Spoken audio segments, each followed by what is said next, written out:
যে এখন আমরা এয়ারপোর্টে আছি উত্তরাতে, বিমানবন্দরের ঠিক সামনে। এখানে কিন্তু এখন আছে কিন্তু অনেক যাত্রী আছে বা প্রবাস জীবনে পাড়ি জমাচ্ছে, আবার অনেক কিন্তু প্রবাস জীবন শেষ করে দেশে দেশে আসছে, এবং অনেকে কিন্তু প্রবাসে কিন্তু সুস্থ সবল গেছে, ভালো অর্থ উপার্জন করার জন্য গিয়েছে, এবং কিন্তু আজ তারা অনেকে হয়তো লাশ হয়েও আসতে পারে। আসলে প্রবাস জীবনটা আসলে কতটা সুখময়, বা আসলে প্রবাস জীবনটা মানুষ কেন বেছে নেয়? কথায় আছে যে দেয়ালে পিঠ থেকে গেলে তখন আর কিছু করার থাকে না। যাদের দেয়ালে পিঠ থেকে যায় তারাই একমাত্র প্রবাসী যায়। প্রবাসে হ্যাঁ আমি যাই না, বাট আমি প্রবাসী লাইফের যে মানুষগুলো তাদের যে কষ্ট, তাদের যে হাহাকার, সেটা আমি বুঝতে পারি। কেন বুঝতে পারি? আমরা 6 ভাই, আমার 5 ভাই প্রবাসী থাকে, কাতার, আমার মামারা থাকে। হ্যাঁ, তাদেরকে আমি যখন ক্ষেত্রে আসি তাদেরকে দিয়ে আসি এবং তাদেরকে রিসিভ করি। তো যখন তারা গেটের ভিতরে ঢুকে যাওয়ার জন্য একটা নজর পিছে ফিরে যখন তাকায় তখন বুকটা ফেটে যায়। মানে এই যে গেল, আর মনে হয় আর দেখা হবে না। এই যে কষ্টটা, এটা আমি ফিল করতে পারি। এই কষ্টটার জন্যই আজ পর্যন্ত আমি বাইরে যাচ্ছি। আমি 2015 সালে আপনার পাসপোর্ট করছি, বাট এখন যাচ্ছি না। মানে এই কষ্টটা আসলে আমি সইতে পারতেছি না।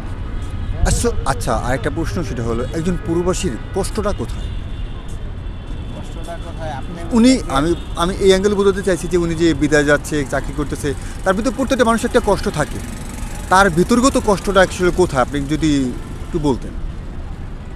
কষ্টটা বলতে গেলে আমি একটা উদাহরণ দিই আপনাকে।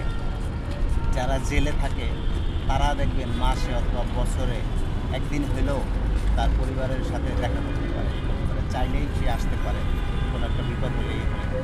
কিন্তু এই যে যারা প্রবাসে থাকে চাইলে কিন্তু আসতে পারে না।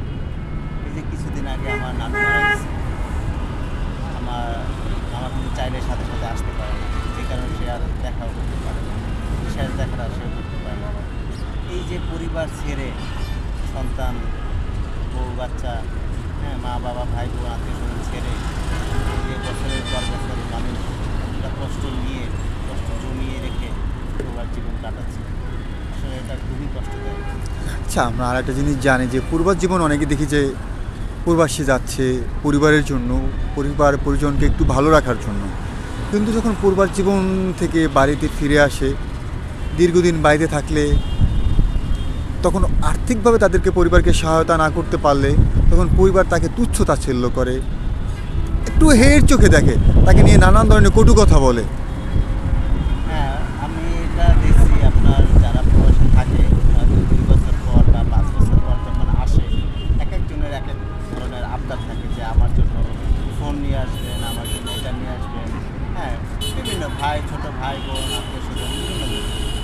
তো যখন আসে, হ্যাঁ, তাদের যতটুকু সামর্থ্য থাকে সেই অনুযায়ী আনে। সবার জন্য তো আর আনা পসিবল না।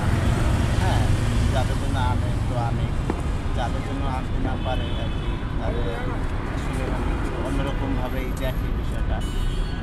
আর আরেকটা বিষয় হলো, যখন আসে হয়তো দেখা যায় 5 লাখ 10 লাখ টাকা ওইভাবে নিয়ে আসে, কিন্তু 1 মাস, হ্যাঁ, এটা আনার পরে 2 মাসে বা 3 মাসে যখন ছুটি নিয়ে আসে, তারপরে 1 মাস মোটামুটি ভালোই চলে, হ্যাঁ, এদিক সেদিক, হ্যাঁ, ঘোরাফেরা করে এই করে খাওয়া দাওয়া করে। দ্বিতীয় মাসটা কোনো রকম যায়।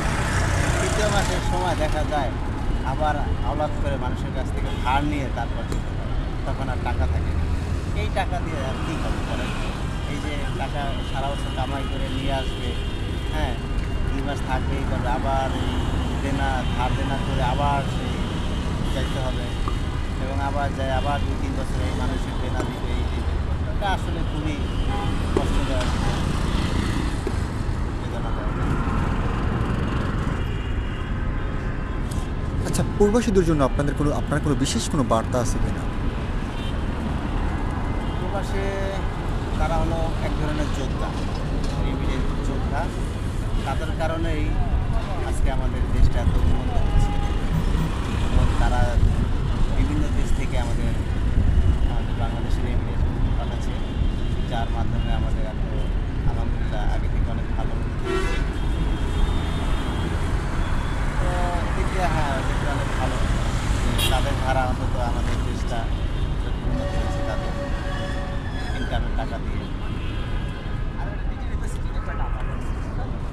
প্রবাসীদের একটি বার্তা বলতে তাদের পক্ষ থেকে আমি সরকারের কাছে একটি বার্তা দিতে চাই, সেটা হলো তাদেরকে সর্বোচ্চ মর্যাদা দেওয়া হোক এবং তাদেরকে ভিআইপিভাবে একটি মর্যাদা দেওয়া হোক।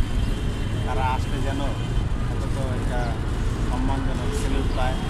আমি বিভিন্ন জায়গায় দেখছি এয়ারপোর্টে আসলে তারা তাদের সাথে অনেক খারাপ ব্যবহার করে, অনেকে হয়তো ওইভাবে বুঝে না, হ্যাঁ, অতটা শিক্ষিত না, বুঝে না, যে কারণে হ্যাঁ খারাপ ব্যবহার করে ওদের সাথে। এটা যাতে না হয় এবং প্রবাসে থাকাকালীন বিভিন্ন সময় দুর্ঘটনা ঘটতে পারে, এই করতে পারে। তো যদি কেউ মারা যায়, লাশটা যাতে সরকারিভাবে সুন্দরভাবে বাংলাদেশে আনা হয়, হ্যাঁ, সমস্ত সরকারি খরচ দিয়ে এবং পরিবারকে আর্থিক সহায়তা প্রদান করা হয়, সেটা যেন করা হয় এবং যারা প্রবাস থাকে তাদের সন্তান থাকে তাদেরকে সরকারি ভাতা যাতে দেওয়া হয়, সেটার জন্য আমি সরকারের কাছে আবেদন জানাচ্ছি।